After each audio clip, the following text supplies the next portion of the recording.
నమస్తే, welcome to Ayushman భవ. Endometriosis అంటే ఏంటి? ఎండోమెట్రియాసిస్కు ప్రధాన కారణాలు ఏంటి? ఎండోమెట్రియాసిస్ లక్షణాలు అసలు ఎలా ఉంటాయి? ఎండోమెట్రియాసిస్ వంశపారంపర్యంగా వస్తుందా?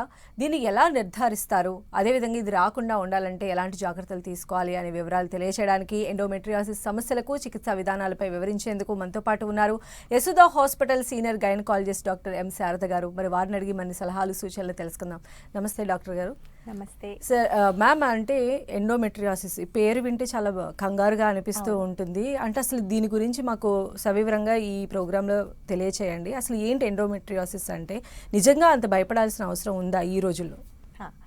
సో మనకి యూట్రస్ అంటే అందరి ఆడవాళ్ళకి ఉండే ఫీమేల్ రీప్రొడక్టివ్ ఆర్గన్.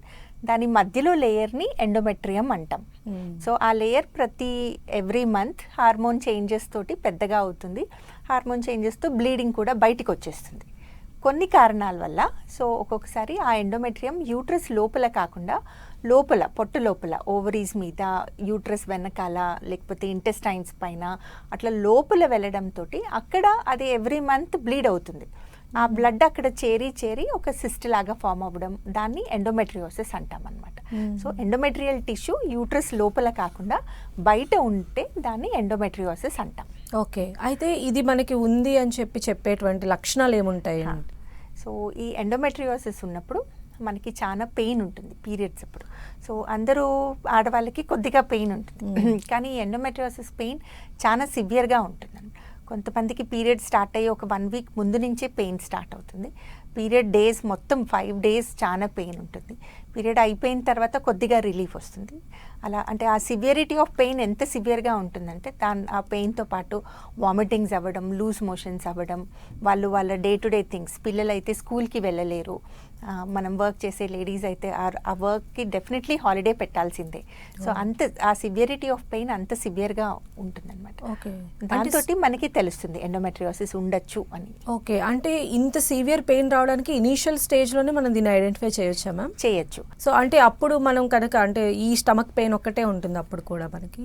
సో ఒక్కొక్కసారి ఎండోమెట్రియోసిస్ కొంతమందికి చాలా చిన్న ఎర్లీ స్టేజెస్లో ఉంటుంది, కానీ చాలా సివియర్గా ఉంటుంది, చాలా విపరీతమైన సిమ్టమ్స్ ఉంటాయి. ఒక్కొక్కసారి ఎండోమెట్రియోసిస్ లోపల అన్ని ఆర్గన్స్కి వెళ్ళిపోయి ఉంటుంది, అన్ని ఆర్గన్స్ అతుకొని పోయి ఉంటాయి. సో మనం స్టేజెస్ ఏదైతే అంటామో అది చాలా స్టేజ్ 4 వెళ్ళిపోయి ఉంటుంది. అయినా వాళ్ళకి కొంతమందికి ఏం సిమ్టమ్స్ ఉండవు. సో సిమ్టమ్స్ ఒక్కదానితోటే పట్టి ఎండోమెట్రియోసిస్ చెప్పడం కష్టం. ఓకే, సో అంటే ఇది ఎంత అంటే ఆల్రెడీ సిస్ట్ అంటున్నారు, ఇన్ని సెంటీమీటర్స్ అను ఇన్ని మిల్లీమీటర్స్ అను దీనికి కౌంట్ ఉంటుంది కదా, ఎప్పుడు అది సివియర్ స్టేజ్ అని మనం అనుకోవచ్చు? సో ఓవేరియన్ సిస్ట్ తోటి మనం స్టేజ్ అని అంటే సివియరిటీ అని చెప్పలేము. సో ఓవరీలో ఒక్క దాంట్లోనే రాదు ఎండోమెట్రియోసిస్. ఎండోమెట్రియోసిస్ కింద యూట్రస్ పక్కన ఉన్న ఆర్గన్స్కి అంతా స్ప్రెడ్ అయిపోయి అన్నీ ఒకదానికొకటి అతుక్కొని పోయి అలా ఎక్కువ స్టేజ్ అయిపోతుంది. ఓకే, అయితే ఇది రావడానికి మెయిన్ రీజన్ ఏంటి మ్యామ్? సో మనకి సైన్స్ ప్రకారం చాలా థియరీస్ ఉన్నాయి ఎందుకు ఇలా వస్తుంది అని. సో కొంతమంది పుట్టడమే యూట్రస్ ప్యాసేజ్ కొంచెం సరిగ్గా లేకుండా, బై బర్త్ యూట్రస్లో మీరు వినింటారు ఒకటే హార్న్ ఉంది, ఒక పక్కనే ఓపెన్ ఉంది, ఆర్ మధ్యలో ఎక్కడైనా క్లోజ్ ఉంది, అట్లా బై బర్త్ డిఫెక్ట్స్ ఉన్న వాళ్ళకి ఎండోమెట్రియోసిస్ కామన్గా ఉంటుంది. కానీ ఇప్పుడు మనకి ఎక్కువ ఎందుకు చూస్తున్నామంటే ప్లాస్టిక్ యూసేజ్. సో మనం అన్ని చోట్ల ఇదే వింటున్నాం, కానీ మనం ప్లాస్టిక్ లేకుండా బ్రతకలేం. ఎవ్రీవేర్ మనకి ప్లాస్టిక్ వచ్చేసింది. సో ఈ ప్లాస్టిక్తో ఏమవుతుందంటే ఆ మైక్రో ప్లాస్టిక్స్ అనేవి రిలీజ్ అయ్యి BFA ఇవన్నీ వచ్చేసి మన లోపల ఉన్న సెల్స్ని ఎండోమెట్రియల్ సెల్స్ లాగా ప్రొలిఫరేట్ చేస్తున్నాయి అనమాట. సో నార్మల్ సెల్స్ అన్నీ అలా టర్న్ అయిపోయి ఎండోమెట్రియోసిస్ రావడానికి ఎక్కువ కారణం అవుతుంది. ఓకే, అయితే ఇది మన ఇనీషియల్గా అంటే చిన్న ఏజ్లో లేకుండా మధ్యలో కూడా వచ్చే ఛాన్సెస్ ఎంతవరకు ఉంటాయండి? అంటే మన లైఫ్ స్టైల్ బట్టి చాలా చేంజ్ అవుతుంది. సో ఇప్పుడు మనం ఏమైనా కర్రీస్ తెచ్చుకోవాలన్నా ఏమైనా తెచ్చుకోవాలన్నా వెళ్ళి టకాన ఆ ప్లాస్టిక్ దాంట్లో తెచ్చేసుకుంటాం. సో ఆ హాట్ థింగ్స్ ఎప్పుడు పడ్డా కూడా ఆ ప్లాస్టిక్లోంచి రిలీజ్ అవుతాయి. అవి ఓవెన్లో కూడా ప్లాస్టిక్ పెట్టేస్తాం. సో ఆ ప్లాస్టిక్ ఎంత మనం కన్స్యూమ్ చేస్తూ వెళ్తామో మనకి అంత ఎండోమెట్రియోసిస్ వచ్చే ఛాన్స్ ఉంటుంది. ఓకే, అయితే వీటిని ఇనీషియల్గా ఐడెంటిఫై చేయాలంటే ఎలా మ్యామ్? సో చిన్నపిల్లలు బేసికలీ అడాలసెంట్ ఏజ్లో వాళ్ళకి పీరియడ్ స్టార్ట్ అయినప్పుడు వాళ్ళు పెయిన్ అని చెప్తారు. సో దాన్ని ఇగ్నోర్ చేయకండి. ఎస్, మనం అంటే మన సొసైటీ ఎట్లా అంటే పెయిన్ వస్తుంది పీరియడ్స్ అప్పుడు భరించాలి, భరించేదే ఇంకా అది దట్స్ అ నార్మల్ థింగ్, పెళ్ళయి పిల్లలు పుట్టినప్పుడు తగ్గిపోతుంది, అది మన సొసైటీలో చెప్తూ ఉంటారు. సో ఆ మిత్ మనం బయటికి రావాలి. సో ఇంత పెయిన్ వస్తున్నప్పుడు ఆ పాప ఎంత సఫర్ అవుతుంది, తనకి స్కూల్కి వెళ్ళకుండా every month. So every month ఇలా యాబ్సెంట్ అవుతూ ఉంటే స్కూల్లో అందరు ఏడిపించడం స్టార్ట్ చేస్తారు. తను సైకలాజికల్లీ ఎంత బాధ, ఆ చిన్న చిన్న థింగ్స్ అప్పుడే మనం పికప్ చేస్తే ఎండోమెట్రియోసిస్ అనేది మనం డయాగ్నోస్ చేయొచ్చు. అయితే ఇప్పుడు ప్రస్తుతము ఏ ఏజ్ వాళ్ళకి ఎక్కువగా ఈ సమస్య బయటపడుతుందండి? యూజువల్లీ రీప్రొడక్టివ్ ఏజ్ 22, 25 ఆ ఏజ్ నుంచి 35 దాకా బయటపడుతుంది. ఓకే. అయితే ఈ టైంలో జనరల్గా అంటే ఎనీ మెడికేషన్ జనరల్గా ఆ టైంలో మెడికేషన్ తీసుకోవడానికి ఇష్టపడరు, బట్ ఇలాంటి ఒక సమస్య వచ్చింది అని చెప్పి మీ దగ్గరికి రావటం అంటే అది చాలా పెయిన్ అయితేనే వస్తూ ఉంటారు. సో అలాంటి కేస్ స్టడీస్ ఏమైనా చెప్పగలుగుతారా? అలాంటప్పుడు మనం ఎంత అవేర్గా ఉండాలి ఈ పెయిన్కి? అవేర్నెస్తో. సో కేస్ స్టడీస్ అంటే మా దగ్గరికి ఒక పాప వచ్చేది, చాలా దూరం నుంచి వచ్చే వరంగల్ నుంచి. సో తను ఇప్పుడు ఆల్రెడీ 28 years. సో తనకి పీరియడ్ స్టార్ట్ అయినప్పటి నుంచి every time heavy bleeding, heavy pain. So every time హాస్పిటల్కి వెళ్ళాల్సిందే, ఇంజెక్షన్ తీసుకోవాల్సిందే, పెయిన్ ఇంజెక్షన్ తీసుకోవాలి, బ్లీడింగ్కి ఇంజెక్షన్స్ తీసుకోవాలి, అప్పుడే తన పెయిన్ ఆగుతుంది, బ్లీడింగ్ ఆగుతుంది. సో అట్లా 12 years నుంచి షీఈ్ ఆల్మోస్ట్ నౌ 26, 28 years. అప్పటిదాకా ఎవ్రీ మంత్ వెళ్తుంది తను. సో అలా ఆ డిస్ట్రిక్ట్లో ఉన్న హాస్పిటల్స్ అన్నీ కవర్ చేసేసారు. అందరూ ఇంత చిన్న పాపకి ఎందుకు అవుతుంది అట్లాగా, ఈ అమ్మాయి సైకలాజికల్లీ బాగాలేదు అని సైకియాట్రిస్ట్లకు కూడా షీ వెంట్, కన్సల్టేషన్స్ అయిపోయాయి, ఫ్యామిలీ వాళ్ళు ఫెడప్ అయిపోయారు డయాగ్నోసిస్ చేయలేక అట్లాగా. సో ఫైనలీ వచ్చిన తర్వాత అది ఎండోమెట్రియోసిస్ అని తెలుసుకొని దాని ట్రీట్మెంట్ తీసుకుంటాను. ఎన్ని blood transfusions every time, haemoglobin తగ్గిపోయి. ఓకే. అయితే ఇప్పుడు ఈ ప్రాబ్లం వల్ల ఇది టీన్స్లో ఐడెంటిఫై చేశారు, బాగుంది. ఇప్పుడు టీన్స్ తర్వాత నెక్స్ట్ పేరెంటల్ హుడ్కి వెళ్ళాల్సి ఉంటుంది. సో అంటే ఫర్టిలిటీ పైన ఎంత ఇంపాక్ట్ పడే ఛాన్స్ ఉంటుంది మ్యామ్? తప్పకుండా. సో ఎండోమెట్రియోసిస్ అంటే మనం మాట్లాడినట్టు లోపల బ్లడ్ కలెక్ట్ అవుతుంది. సో ఆర్గన్స్ నార్మల్ పొజిషన్ కాకుండా అన్నీ ఒకదానికొకటి అతుక్కుపోతాయి. సో ఎనాటమీ అంతా మారిపోయినందుకు ప్రెగ్నెన్సీ రావడం, ట్యూబ్స్ బ్లాక్ అవ్వడంతో, ఎగ్ కౌంట్స్ తగ్గడంతో ప్రెగ్నెన్సీ కొంచెం ప్రాబ్లం కావచ్చు. సో అట్లా ఉన్నప్పుడు మనం ఇన్ఫర్టిలిటీ స్పెషలిస్ట్ హెల్ప్ తీసుకోవాల్సి రావచ్చు. ఓకే. అయితే ఈ ప్రాబ్లంతో ఇందాక చెప్పారు మీరు ఆల్మోస్ట్ 10-15 years స్ట్రగుల్ అయింది ఆ పాప. సో ఈ స్ట్రగుల్లో వేరే డ్యామేజెస్ అవటం కానీ లేదా వేరే ఆర్గాన్స్ పైన వీటి ఎఫెక్ట్ పడటం కానీ దానివల్ల వచ్చేటువంటి సైడ్ ఎఫెక్ట్స్ ఏమైనా ఉంటాయి? సో ఎవ్రీ టైం ఇలా బ్లీడింగ్ తోటి ఎనీమియా వస్తుంది. సో బేసికలీ హీమోగ్లోబిన్ బాగా తగ్గిపోతుంది. ఎనీమియా తోటి మనకి వేరే ఆర్గన్స్ మీద చాలా ప్రాబ్లం అవుతుంది. Heart, basically heart pumping capacity తగ్గిపోతుంది, వాళ్ళు కార్డియక్ ఫెయిలియర్లోకి వెళ్ళిపోతారు. ఈ ఎండోమెట్రియోసిసే ఎక్కువ అవ్వడంతో సో అవి ఇంటెస్టైన్స్కి వెళ్ళడం, ఇంటెస్టైన్స్లో బ్లాక్ అవ్వడం, మోషన్ వెళ్ళడం కష్టం కావడం, ఇట్లాంటి ప్రాబ్లమ్స్. సో వేరే ఆర్గన్కి, యూరిన్ బ్లాడర్కి వెళ్తే అక్కడ ప్రాబ్లం అవుతుంది, పక్కన ఏ ఆర్గన్కి ఎఫెక్ట్ అయితే ఆ ఆర్గన్ ప్రాబ్లం వస్తుంది. ఓకే. అయితే ఎలా అంటే డయాగ్నోస్ చేసిన తర్వాత ట్రీట్మెంట్ ప్రొసీజర్ అనేది ఎలా ఉంటుంది మ్యామ్? సో ఇప్పుడు మన ట్రీట్మెంట్ అంతా మనకి నెక్స్ట్ ఏంటి అంటే ఎండోమెట్రియోసిస్ అనేది ఫస్ట్ యాక్సెప్ట్ చేయాలి మనం. ఇట్స్ కొంచెం కొన్ని రోజులు మనతో ఉంటుంది, అది మన మెనోపాజ్ వచ్చేదాకా ఎండోమెట్రియోసిస్ అనేది ఉంటుంది. సో ప్రతిసారి పీరియడ్ వస్తుంది ఉమెన్కి, కాబట్టి ప్రతి పీరియడ్లో ఈ ఎండోమెట్రియోసిస్తో సిమ్టమ్స్ వస్తాయి. కాబట్టి మనం దాన్ని ఎలా మేనేజ్ చేయాలి, మన గోల్ ఏంటి అనేది మనం ఒక ప్లాన్ పెట్టుకోవాలి. సో మనకి యాక్చువల్లీ ఈ ప్రాబ్లం డయాగ్నోస్ అయ్యేటప్పటికే లేట్ అవుతుంది. మినిమం అంటే స్టడీస్ ప్రకారమే 6 to 7 years డిలే ఉంటుంది సిమ్టమ్ రావడానికి, డయాగ్నోసిస్ అవ్వడానికి. ఆ డయాగ్నోసిస్ వచ్చిన తర్వాత కూడా చాలా మంది యాక్సెప్ట్ చేయరు. నాకే ఎందుకు వచ్చింది, అందరిలాగా నేను ఎందుకు లేను, నేను టాబ్లెట్స్ ఎందుకు వేసుకోవాలి, ఇలానే అనుకుంటాం మనం. సో అది ఫస్ట్ యాక్సెప్టెన్స్ వచ్చిన తర్వాత ఒక గోల్ పెట్టుకుంటే, అంటే సర్జరీ కంప్లీట్ ట్రీట్మెంట్ కాదు. ఎందుకంటే సర్జరీ ఒకసారి చేసినా మళ్ళీ పీరియడ్ వచ్చినప్పుడు మళ్ళీ స్టార్ట్ అవుతుంది. సో మన ఒక్క సర్జరీ వాళ్ళు ప్రెగ్నెన్సీ ప్లాన్ చేయాలన్నప్పుడు ఆర్ సివియర్ పెయిన్ వచ్చినప్పుడు అట్లా ఒకసారి సర్జరీ అనుకొని మిగతా టైం అంతా తన సిమ్టమ్స్ మేనేజ్ చేస్తూ మనం వాళ్ళ ఏజ్ ప్రకారం, అంటే ఇప్పుడు ఈ ఏజ్లో పెయిన్ రిలీఫ్, వాళ్ళకి బ్లీడింగ్ రిలీఫ్ మెడిసిన్స్ ఇవ్వాలి. లేదు మ్యారేజ్ అయింది, ప్రెగ్నెన్సీ ప్లాన్ చేస్తున్నారు అంటే ఒకసారి సర్జరీ చేసి ఆ సిస్ క్లియర్ చేయడమా, లేకపోతే ఐవీఎఫ్ అనేది ఆలోచించాలి. లేదు ఇంకా అన్ని ప్రెగ్నెన్సీ అయిపోయింది, they are in there 40s అట్లా అన్నప్పుడు మొత్తం సర్జరీ అంటే హిస్టెక్టమీ అండ్ అది చేయాలి. అలా ఏజ్ ప్రకారం మనం ట్రీట్మెంట్స్ ఇవ్వాలి. Okay okay. అంటే ఇప్పుడు ఈ ప్రాబ్లంతో సఫర్ అవుతున్న వాళ్ళకి అంటే మదర్ అయ్యే ఛాన్సెస్ ఎంతవరకు ఉంటాయి? ట్రీట్మెంట్ తీసుకుంటూ ఎంత బెస్ట్ రిజల్ట్స్ ఉంటుంది? సో ముందు ఎండోమెట్రియోసిస్ వస్తే ఇంకా అసలు నో ఛాన్స్ అనేవాళ్ళు. ఇప్పుడు అట్లా లేదు, చాలా అడ్వాన్సెస్ వచ్చాయి. సో బేసికలీ ఓవరీలో సిస్ట్ వచ్చినప్పుడు మనం ముందు సిస్ట్ అనేది తీసేసేవాళ్ళం. సో ఇప్పుడు అలా కాకుండా అంటే సిస్ట్ తీసినప్పుడు ఓవరీతో పాటు చాలా నార్మల్ టిష్యూ వెళ్ళిపోతుంది. సో తన ఎగ్ కౌంట్స్ అనేవి తగ్గిపోతాయి. కాబట్టి మళ్ళీ ప్రెగ్నెన్సీ రావడం కష్టమవుతుంది. కానీ ఇప్పుడు ఆ సిస్ట్ తీయకుండా మనకి ప్లాస్మా ఎనర్జీ అని, లేజర్ అని ఇలా ఎబిలేషన్స్ చేసి ఆ సిస్ట్ తీసేస్తాము. అట్ ద సేమ్ టైం తన ఎగ్ కౌంట్స్ కూడా పెట్టడానికి ట్రై చేస్తామన్నమాట.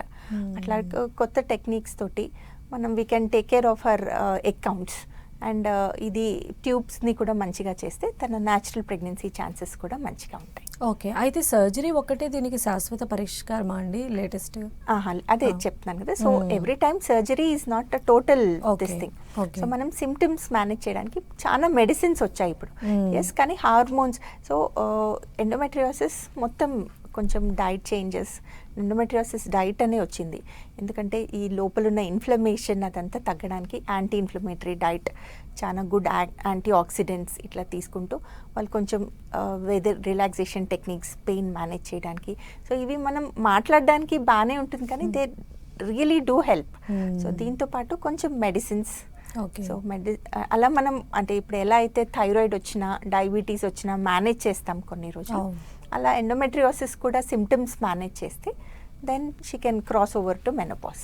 ఓకే. వన్స్ సర్జరీ తర్వాత ఆ సిస్ట్ ఏదో మనం రిమూవ్ చేసామనుకోండి డాక్టర్, మళ్ళీ అది రిపీట్ అయ్యే ఛాన్సెస్ ఉంటాయా? ఉంటాయి. ఓకే, ఉంటాయి. ఎందుకంటే ఎండోమెట్రియోసిస్ ఎవ్రీ మంత్ పీరియడ్ వచ్చినప్పుడు మళ్ళీ వస్తుంది. ఓకే. సో మళ్ళీ అక్కడ బ్లడ్ అనేది కలెక్ట్ అవటం, మళ్ళీ సిస్ట్ అనేది ఫామ్ అవటం జరుగుతుంది. అయితే అసలు ఇది రాకుండా ఎలాంటి జాగ్రత్తలు తీసుకోవాలంటారు? సో ఫస్ట్ ఇది జెనెటికల్గా వస్తుందా లేకపోతే జెనెటికల్లీ కొంత పర్సెంట్ బై బర్త్ యూట్రస్ సరిగ్గా లేకపోయినా, యూట్రస్ ప్యాసేజ్ సరిగ్గా లేకపోయినా, బర్త్ డిఫెక్ట్స్ ఉన్న వాళ్ళకి ఉంటుంది. ఇంకా కొంచెం ఇది మన ప్లాస్టిక్ యూసేజ్. సో ఈ ప్లాస్టిక్ యూసేజ్ చిన్న పిల్లల్లో బేసికలీ గర్ల్స్కి వాళ్ళ బాక్సెస్, టిఫిన్ బాక్సెస్ నుంచి అన్ని దగ్గరగా జాగ్రత్తగా తగ్గిస్తే కొంచెం బెటర్ అవుతుంది. ఓకే. అయితే ఇప్పుడు క్యూర్ పర్సంటేజ్ మనం చూస్తే అంటే ఎప్పుడైతే పీరియడ్స్ స్టార్ట్ అవుతాయో ఆ ఏజ్ నుంచి క్యూర్ చేస్తే వాళ్ళకి బాగుంటుందా, ఎలా ఉంటుంది మ్యామ్ దాని? సో ఆ ఏజ్ నుంచి వాళ్ళకి అయినంత వరకు ఎక్స్పోజర్ తగ్గించి వాళ్ళ డైట్, బెటర్ డైట్ చేసి వాళ్ళకి యాక్టివిటీ లెవెల్స్, ఎక్సర్సైజ్ లెవెల్స్ ఎక్కువ చేస్తే కొంత మటుకు మనం ఎండోమెట్రియోసిస్ అట్లీస్ట్ స్టార్ట్ కాకుండా చూసుకోవచ్చు. అయితే దీన్ని ఫస్ట్ నిర్ధారించిన తర్వాత అంటే ఎప్పుడు మనం గైనకాలజిస్ట్ని కలవాలి అంటే ఏం చెప్తారు మీరు? అంటే ఇప్పుడు చిన్న పిల్లలైనా సరే పెయిన్, చాలా పెయిన్ అనేది మెయిన్ ఫ్యాక్టర్. మెయిన్ థింగ్ వాళ్ళు పెయిన్తో స్కూల్కి వెళ్ళట్లేదు, హాలిడే పెట్టాల్సి వస్తుంది అన్నప్పుడు we have to consult a doctor. అయితే చాలా మంది పేరెంట్స్ ఏంటంటే అంత సివియర్ పెయిన్ ఉన్నా కూడా అప్పుడు వెంటనే డాక్టర్ పైగా గైనకాలజిస్ట్ ఇంత పెద్ద సమస్య ఉంటుందని అనుకోరు కదా. అలాంటి పేరెంట్స్కి ఏం సలహా ఇస్తారు? అంటే ఇది ఇప్పుడు ఇంత పెద్ద సమస్య అని మీకు మనసులో అనిపిస్తుంది, కానీ ఆ పాప గురించి ఆలోచించండి. ఎవ్రీ మంత్ తన స్కూల్ మిస్ అవ్వడంతో స్కూల్లో డెఫినెట్లీ అందరూ ఏడిపిస్తారు, ఓకే ఈ డేట్ వచ్చింది, ఈ అమ్మాయి ఇంకా రాదు, ఎవ్రీ మంత్ ఇలానే చేస్తుంది అని. సో తనకి సైకలాజికల్లీ తన ఫ్యూచర్కి ఎంత ప్రాబ్లం అవుతుంది. సో అది సైకలాజికల్ ప్రాబ్లం కాకుండా తన లేటర్ ఫర్టిలిటీ ఇష్యూస్ కూడా చాలా వస్తాయి. కాబట్టి డెఫినెట్గా అంటే పెయిన్ ఉన్నప్పుడే కన్సల్ట్ చేయాలి. Okay. As a senior doctor మీరు చెప్పండి మ్యామ్, అంటే ఈ ఎండోమెట్రియోసిస్ అనే సమస్యతో బాధపడుతున్నటువంటి వాళ్ళు ఎవరైతే ఉంటారో వాళ్ళు అంటే ఎలాంటి చేంజెస్ చేసుకోవాలంటారు? అంటే లైఫ్ స్టైల్ ఇప్పుడు అంతా కూడా చాలా చేంజ్ అయిపోయింది, ఫుడ్ హ్యాబిట్స్ కానీ మొత్తం ఎవ్రీథింగ్ అంతా ఇదైపోయింది కదా.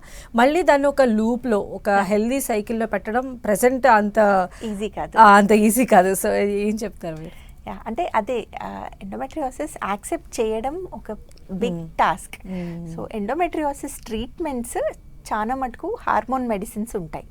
సో మనం యూజ్ చేసే బర్త్ కంట్రోల్ పిల్స్ కానీ ప్రొజెస్ట్రాన్ హార్మోన్స్ కానీ ఆ హార్మోన్ మెడిసిన్స్ ఇది ఏదో స్టీరాయిడ్స్ ఇవి ఏదో అని భయపడకుండా so lifestyle changes as permanent cure లేదు అదొకటి, దాన్ని మేనేజ్ చేయడం హార్మోన్స్ తోటి ఈ చిన్న అది మనం పాటిస్తే సెట్ అయిపోతుంది. సో యశోదాలో ట్రీట్మెంట్స్ అది ఎలా ఉంటాయి మ్యామ్ దీనికి సంబంధించి? సో ఎండోమెట్రియోసిస్ అనేది మనం మాట్లాడినట్టు లోపల అన్నీ ఒకదానికొకటి అతుక్కొని పోతాయి. సో మనం ఒక యూట్రస్ ఒకటే తీసేస్తే అది పర్మనెంట్ సొల్యూషన్ కాదు, ఇంకా డీప్ ఎండోమెట్రియోసిస్ అనేది ఉంటుందన్నమాట. అంటే రెక్టమ్ మోషన్ ప్యాసేజ్ దగ్గర పక్కన నర్వ్స్ దగ్గర అక్కడికంతా కూడా ఎండోమెట్రియోసిస్ వెళ్ళి ఉంటుంది. కాబట్టి మనం ఫస్ట్ బిఫోర్ ఏం ట్రీట్మెంట్ చేసినా we have to proper diagnosis MRI చేసుకొని యాంటీరియర్ ముందు పక్క ఏ కంపార్ట్మెంట్లో ఏముంది, యూట్రస్ దగ్గర ఏముంది, వెనకాల ఏముంది చక్కగా ముందే డయాగ్నోస్ చేసుకొని సర్జరీ చేయాలి. Surgery robotic surgeries definitely help చేస్తాయి మనకి. సో దట్ మనం అంటే యూట్రస్ ఒకటే తీయటం లేదు, యూట్రస్ అన్నీ అతుక్కొని పోయి ఉంటాయి. పక్కనున్న యూరెటర్స్ మన యూరిన్ తీసుకెళ్లే ట్యూబ్స్ మోషన్ ప్యాసేజ్ అన్నీ స్టక్ అయినప్పుడు జాగ్రత్తగా వాటికి డ్యామేజ్ చేయకుండా సర్జరీస్ చేయాలి ఉంటుంది. ఓకే, అయితే ఈ పెయిన్ భరిస్తూ ఉంటే ఇది ఎప్పుడు ప్రాణాంతకం అంటే ఏం చెప్తారు మీరు? అంటే ఎనిమిక్తో మీకు ఎనీమియాతో కాకుండా ఒక్కొక్కసారి ఈ సిస్ట్ అనేది ట్విస్ట్ అవుతుంది. ట్విస్ట్ అయినప్పుడు చాలా సివియర్ పెయిన్ తోటి ప్రాబ్లం కావచ్చు. మనం మోషన్ అది ఇంటెస్టైన్స్ని బ్లాక్ చేసేస్తుంది. సో అవి బ్లాక్ అయినప్పుడు ఇంటెస్టైన్స్ కదలవు, ఇంటెస్టైనల్ అబ్స్ట్రక్షన్ అంటాం కదా, అట్లా ఇంటెస్టైనల్ అబ్స్ట్రక్షన్ వచ్చినప్పుడు అది చాలా సివియర్ అవుతుంది. అయితే మ్యామ్ ఈ పర్టికులర్ విషయంలో అర్థమైంది ఏంటంటే ఎవరైతే రజస్వలు అవుతారో వాళ్ళందరూ కూడా ఫస్ట్ ఉండే ఫ్యాక్టర్ పెయిన్. అసలు ఈ పెయిన్ గురించి కూడా ఎక్స్ప్లెయిన్ చేయండి మ్యామ్ మాకు. సో పెయిన్ ఇప్పుడు యూట్రస్ మనం తీసుకుంటే యూట్రస్ మజిల్ అనేది ఉంటుంది, మధ్యలో లేయర్ ఎండోమెట్రియం అనుకున్నాం. సో ఆ ఎండోమెట్రియం మధ్యలోనే ఉండాలి. ఒక్కొక్కసారి ఆ ఎండోమెట్రియం మజిల్ లేయర్స్ మధ్యలోకి వెళ్ళిపోతుంది, అప్పుడు దాన్ని ఎడినోమయోసిస్ అంటాం అనమాట. యూట్రస్ వాపొచ్చింది అంటారు కదా, అట్లాగాను. యూట్రస్ సైజ్ మామూలు 6 సెంటీమీటర్స్ ఉండాల్సింది ఆ మజిల్స్ అన్నీ బ్లీడింగ్ తోటి పెద్దగా అవుతూ వెళ్ళి యూట్రస్ సైజ్ పెరుగుతూ వెళ్తుంది అనమాట. యూట్రస్ అబౌట్ 11 సెంటీమీటర్స్ 12 సెంటీమీటర్స్ అలా ఉబ్బుతూ వెళ్ళడంతో దాని సివియర్ పెయిన్ వస్తుంది పీరియడ్స్ అప్పుడు. దీన్ని ఎడినోమయోసిస్ అంటాం అనమాట. ఎడినోమయోసిస్ తోటి చాలా severe pain during periods and heavy bleeding అవుతూ ఉంటుంది. ఓకే, అయితే జనరల్గా మ్యామ్ ఇలా పెయిన్ వచ్చినప్పుడు మెడికేషన్ తీసుకుంటూ ఉంటాము, కొంచెం రిలాక్సేషన్ ఫీల్ అవుతూ ఉంటాం. అంటే ఇట్లా ఫ్రీక్వెంట్గా మెడికేషన్ తీసుకుంటున్నాము అని అంటే దానికి ఎండోమెట్రియాసిస్ ఉంది అని చెప్పి ఒక అర్థం చేసుకోవచ్చా? ఇదే దాని సిమ్టము. సో మామూలుగా పెయిన్ వచ్చి ప్రతి మంత్ ఆ పీరియడ్ 1 డే ఉండి తగ్గిపోతుంది. సో అది ప్రైమరీ, అందరికీ మనం ఆ రిలీజ్ అయిన కెమికల్ సబ్స్టెన్సెస్కి సెన్సిటివిటీతో పెయిన్ వస్తుంది. కానీ ఆ పెయిన్ నేను చెప్పాను కదా, పెయిన్ ఎక్కువ అవుతుంది, మనకి 3 to 4 మెడిసిన్స్ తీసుకోవాల్సి వస్తుంది అని మన పెయిన్ మెడికేషన్ రిక్వైర్మెంట్స్ ఎక్కువ అవుతుంది అంటే దానికి ఎడినోమయోసిస్ కానీ ఎండోమెట్రియోసిస్ కానీ ఉండొచ్చు అని ఒక సూచన రావచ్చు. ఓకే, అయితే ఇందులో పెయిన్ బ్లీడింగ్ కూడా మీరు చెప్పారు కాబట్టి అంటే హెవీ బ్లీడింగ్ ఉన్న ప్రతి ఒక్కళ్ళకి ఈ ప్రాబ్లం ఉండే ఛాన్సెస్ ఎంతవరకు ఉండొచ్చు? సో మనకి యాజ్ సచ్ ఒక 10 to 15%, సో 100లో 10 to 15 విమెన్కి ఎడినోమయోసిస్ ఎండోమెట్రియోసిస్ ఉండే ఛాన్స్ ఉంది. అందరికీ అండ్ హెవీ బ్లీడింగ్ ఉన్న అందరికీ ఇదే అని కారణం కాదు, వేరే రీజన్స్, ఫైబ్రాయిడ్స్, ఓవరీలో సిస్, హార్మోన్ చేంజెస్, వీటితో కూడా హెవీ పీరియడ్స్ అవ్వచ్చు. ఓకే, అయితే ఇప్పుడు ఈ హార్మోనల్ చేంజెస్ అంటే ఇప్పుడు ఉన్నటువంటి life style stress, hormonal changes ఎక్కువ వింటూ ఉన్నాము. అంటే అసలు ఫస్ట్ పీరియడ్ రాకపోవటానికి కూడా అవే కారణం అని కూడా చెప్తూ ఉన్నారు కదా. సో అంటే వీటిని మనం ఎట్లా ఫస్టే కనుక వీటిని జాగ్రత్తగా సప్రెస్ చేసుకొని ఒక మంచి హెల్దీ లైఫ్ స్టైల్ లీడ్ చేసుకొని, లేదా బిఫోరే ఏదైనా మెడికేషన్ వాడితే బెస్టా? అంటే any vaccinations something like that? No, vaccines అట్లాంటివి లేవు. పెయిన్ మెడిసిన్స్ వేసుకోవచ్చు. సో ప్రతిసారి పెయిన్తో సఫర్ అవ్వాలి అని ఏం లేదు, పెయిన్ మెడిసిన్స్ వేసుకోవచ్చు. యూట్రస్ వాపు వచ్చినప్పుడు ముందు మనకి ఇంకే ట్రీట్మెంట్స్ ఉండేవి కాదు, యూట్రస్ తీసేయాల్సి వచ్చేది. హిస్టెక్టమీ ఒకటే ఆన్సర్ ఉండింది మనకి. ఎడినోమయోసిస్ ఇంత సివియర్ పెయిన్ ఉన్నప్పుడు చిన్న పిల్లలకు కూడా, అంటే ఇంకా పెళ్ళి కాకుండా పిల్లలు లేని అంటే ఇంకా వాళ్ళని కూడా ఇది ఒకటే చేసేవాళ్ళం. హిస్టెక్టమీ వాజ్ ఓన్లీ ఆప్షన్, లేకపోతే ప్రతిసారి పెయిన్ టాబ్లెట్స్ వేసుకుంటూ ఉండాలి. సో ఇప్పుడు కొంచెం మనకి ట్రీట్మెంట్ ఆప్షన్స్ ఉన్నాయి. సో మైక్రోవేవ్ అబలేషన్ అని ఒక ప్రొసీజర్ ఉంది. మైక్రోవేవ్ అబలేషన్ లేకపోతే హైఫు అంటే ఇవి నాన్ సర్జికల్ ఆప్షన్స్ అనమాట. మనకి ఒక హై ఎనర్జీ ఒక లేజర్ బీమ్ లాంటిది ఒక వైర్లో ఇస్తారు. లాప్రోస్కోపిక్ సర్జరీ చేసి యూట్రస్లో మనం పెడతామన్నమాట. పెట్టి ఇన్ని సెకండ్స్ ఇన్ని మినిట్స్ అని అంత హై ఎనర్జీ దాంట్లో పాస్ చేస్తే ప్లేస్ అంతా ష్రింక్ అయిపోతుంది. సో ష్రింక్ అవ్వడంతో మనం ఈ వాపు అనేది అయితే అన్నామో అదంతా ట్రీట్ అవుతుంది అనమాట. సో ఇట్లా అంటే దాంతో యూట్రస్ తీయాల్సిన అవసరం ఉండదు. At the same time adenomyosis కూడా ట్రీట్ అవుతుంది. సేమ్ హైఫు కూడా. హైఫు అంటే ఇది మనకి అల్ట్రాసౌండ్ ఎనర్జీ. సో ఒకటి మ్యాగ్నెటిక్ ఎనర్జీ, ఒకటి అల్ట్రాసౌండ్ ఎనర్జీ. మొత్తం అంటే ఇది heat, basically very high heat తోటి ఆ సెల్స్ అన్నిటిని ష్రింక్ చేస్తారన్నమాట. ఎంత పార్ట్లో అయితే వాపు ఉందో ఆ పార్ట్ మాత్రమే తీస్తున్నాం అనమాట. సో ముందు మనకి ఇంత టెక్నిక్ ఇంత ఆలోచన ఉండేది కాదు, ఈ మెథడ్స్ లేవు. సో ఇప్పుడు గర్భాశయం మొత్తం తీసేయడమే ఉండేది. ఏ సమస్య వచ్చినా అది ఒకటే పరిష్కారంలా ఉండేది. అయితే మ్యామ్ ఇది వంశపారంపర్యంగా ఒకవేళ ఉంటే మన ఫ్యామిలీ హిస్టరీలో ఉన్నదనుకోండి, ఇప్పుడు జనరేషన్ వాళ్ళు ముందు నుంచి స్క్రీనింగ్ టెస్ట్లు ఏమైనా చేయించుకోవాలా? అంటే దీనికి స్క్రీనింగ్ టెస్ట్ అనేది ఏం లేదు. సిమ్టమ్స్ బట్టి మనం అల్ట్రాసౌండ్ ఎంఆర్ఐ చేసి డయాగ్నోస్ చేయడమే. ఓకే. సో అంతేకాని మనకేం బిఫోర్ లేవు. ఇప్పుడు మనకి సర్వైకల్ క్యాన్సర్కి ఉన్న వ్యాక్సినేషన్స్ లాగా అలాగా దీనికి లేదు. Okay okay. అయితే ఈ పెయిన్ ఫ్యాక్టర్ని భరించకుండా మహిళలు ఎలా ఉంటే బెస్ట్ అంటారు ఆ టైంలో, ఆ 5 days ఆఫ్ పీరియడ్ వచ్చినప్పుడు? సో అంటే ఫస్ట్ థింగ్ సైకలాజికల్లీ చాలా స్ట్రాంగ్ అవ్వాలి.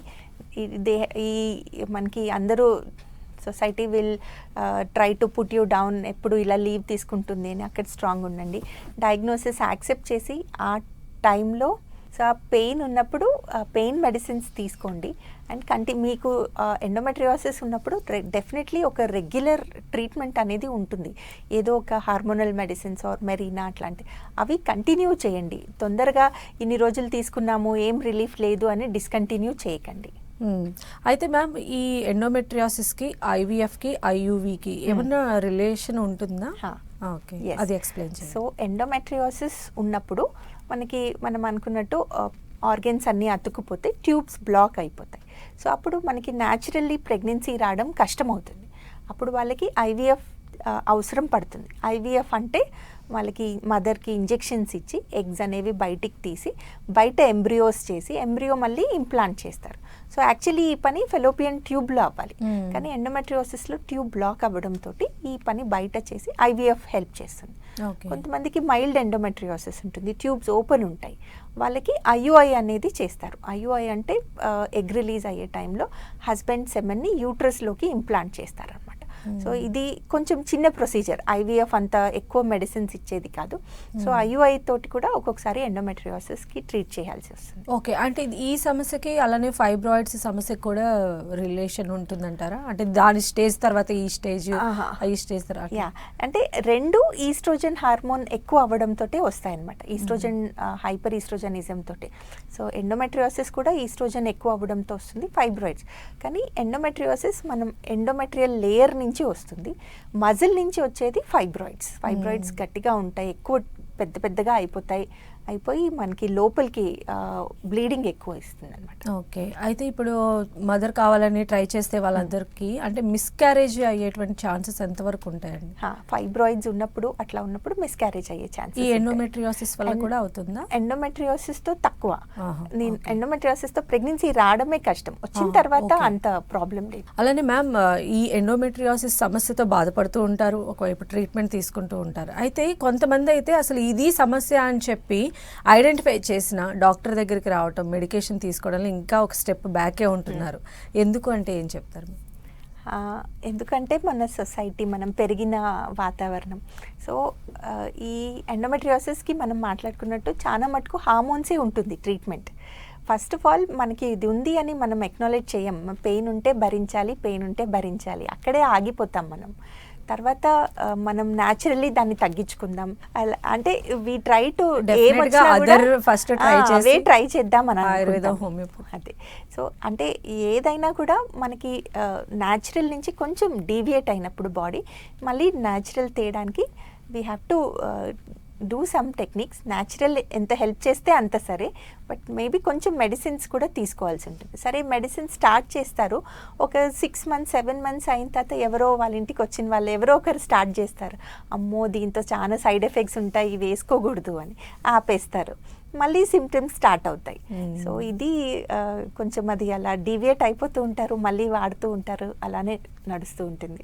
Right, thank you so much ma'am. ఈరోజు ఎండోమెట్రియాసిస్ గురించి అలానే యశోదాలో మీరు ఇస్తున్నటువంటి ట్రీట్మెంట్, లేటెస్ట్ సర్జరీస్కి సంబంధించి ఎక్స్ప్లెయిన్ చేశారు. థ్యాంక్ యూ సో మచ్ అండి. Thank you. సో ఇది వాళ్ళ ఆయుష్మాన్ భవ. చూస్తూనే ఉండండి 10 TV.